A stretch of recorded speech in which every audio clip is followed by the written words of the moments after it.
আমরা মিন্টু আপনার কাছ থেকে একটু সরাসরি জানতে চাই যে মংডু এখন আরাকান আর্মির দখলে। সেখানে অনেক রোহিঙ্গা তারা অপেক্ষা করছেন বাংলাদেশের অভ্যন্তরে ঢোকার, প্রায় 5 লাখ সেই সংখ্যা। আপনার কাছে কি খবর আছে সর্বশেষ? এর আগে তো 10 লাখ রোহিঙ্গা ঢুকেছিল বাংলাদেশে। মিন্টু। শুধু মংডু নয়, আরাকান রাজ্যের প্রায় 17টি রাজ্য ইতিমধ্যে আরাকান আরাকান আর্মির দখলে আছে। অর্থাৎ যেখানে যে জায়গাটায় রোহিঙ্গারা সবচেয়ে বেশি বসবাস করত, তাদের অবস্থান, তারা সেই জায়গায় হচ্ছে এখন পুরো আরাকান আর্মির দখল। তো এখন এই অবস্থায় যেটা হয়েছে, যারা ওখানে রোহিঙ্গা প্রায় 10 থেকে 12 লাখ পর্যন্ত শেল্টারে ছিল, 10 লাখ অন্যান্য জায়গায় যে স্থাপনাগুলো আছে সেখানে হচ্ছে প্রায় আরো 5 থেকে 6 লাখ রোহিঙ্গা বসতি ছিল তখন। এবং আমরা যে খবরটা পাই, বিভিন্ন জায়গায় এখনো পর্যন্ত রোহিঙ্গারা অনুপ্রবেশ করতে চাইছে, কারণ হচ্ছে দুই পক্ষের যে সংঘর্ষটা চলছে সে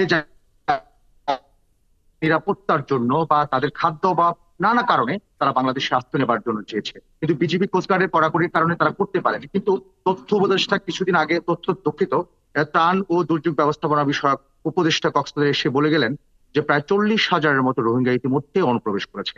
কিন্তু এখন যে নতুন করে আমরা খবর পাই সেটা হচ্ছে যে অনেক রোহিঙ্গা, 17টি রাজ্যে প্রায় রোহিঙ্গা পাহাড়ের পাদদেশে নাফ নদীর পাড়ে এসে অবস্থান করছে, সুযোগ খুঁজছে যদি বাংলাদেশ যদি একটু ঢিলে ঢালা হয় সীমান্ত এলাকা, তবে তারা এখানে ঢুকে পড়বে। কারণটা হচ্ছে একটাই।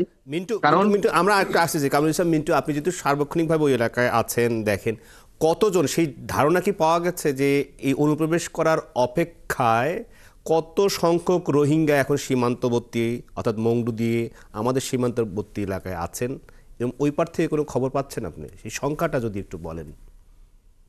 সঠিক সংখ্যাটা বলা খুবই কঠিন, কিন্তু আমরা বিচ্ছিন্ন ভাবে যে খবরগুলো ওখান থেকে পাই, সেটা হচ্ছে যে মংডুর আশপাশের এলাকায় প্রায় 30 থেকে 50 হাজারের মতো রোহিঙ্গা বিচ্ছিন্ন ভাবে, কেউ নদীর পাড়ে, কেউ পাহাড়ে এভাবে বসবাস করছে। কিছুদিন আগে আমরা সেই ছবি 71 দেখতে পাচ্ছি।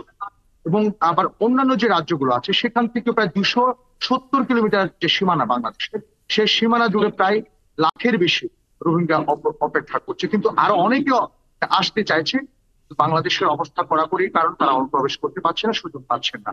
তো আমরা সংখ্যাটা এভাবেই বলি যে তাদের তথ্য অনুযায়ী প্রায় লাখের বেশি রোহিঙ্গা বাংলাদেশে অনুপ্রবেশ করবার চাই, কিন্তু বিজিবির পক্ষ থেকে বলা হচ্ছে একটা রোহিঙ্গাও তারা অনুপ্রবেশ করতে দিবে না।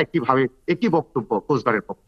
মিন্টু, আমাদের 71 মুখোমুখি অনুষ্ঠানে আপনি যুক্ত হয়ে মংডুর সীমান্তে অর্থাৎ আরাকান আর্মির দখলে এবং তারপর রোহিঙ্গারা বাংলাদেশে অনুপ্রবেশে অপেক্ষার তথ্য জানাচ্ছেন। আপনাকে ধন্যবাদ।